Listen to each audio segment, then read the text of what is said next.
ચાલો ફ્રેન્ડ, જમવા માટે જો આપણે લઈ લીધું છે શાક, છાશ, ગોળ, ડુંગળી અને રોટલી.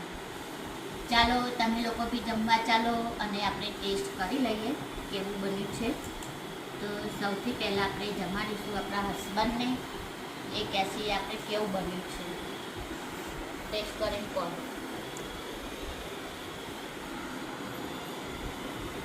બરાબર, મસ્ત બન્યું. ચાલો આપણે બી ટેસ્ટ કરી લઈએ.